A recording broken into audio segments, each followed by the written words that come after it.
আমি এখন একটা খুব দারুণ রেসিপি নিয়ে এসেছি। তোমরা নিশ্চয়ই এটা হয়তো অনেকে খেয়েছ, তবে আমি কিভাবে করি তোমাদেরকে দেখাচ্ছি।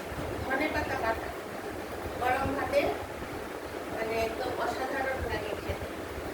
কিভাবে করব, এই যে ধনেপাতাগুলো খুব ভালো করে একটা একটা করে দেখতে হবে যেন অন্য কোনো ঘাস ফাস কিছু না থাকে। ভালো করে চা দিতে হলে ধুয়ে নিতে হবে যেন বালি টালি কিছু না থাকে। আর এখানে আমি এরকম টুকরো 4-5টা টুকরো রসুন নিয়েছি, দেখো তো ধনেপাতাটা। আর যে যেরকম ঝাল খাবে, একটু ঝাল ঝাল হলে ভালো লাগে, কিন্তু যদি কম ঝাল খাও কম ঝাল দেবে। আমি 4-5টা কাঁচা লঙ্কা দিয়েছি, ঠিক আছে, আর রসুন দিয়েছি। আর এই ধনেপাতাটাকে একদম ঝিরিঝিরি করে কেটে নিয়েছি। তো আমি মিক্সিতে করবো, যে ঢুকিয়ে দিচ্ছি মিক্সিতে।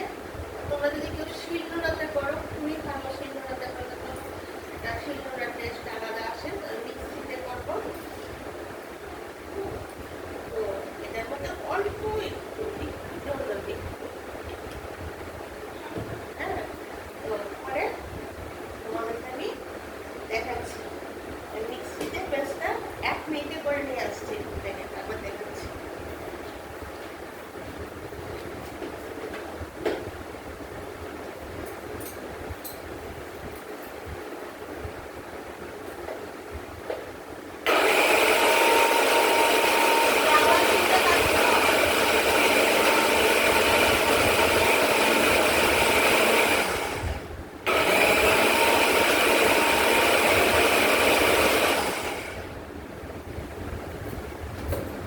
আমার হয়ে গেছে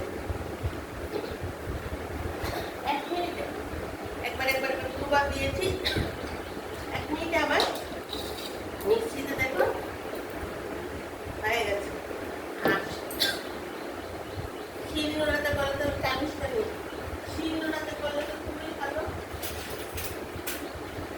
শিলনোড়াতে বেটে নিলে, হ্যাঁ, এই দেখো এখন আমি চামচ দিয়ে তুলে নিচ্ছি। ধন্যবাদ।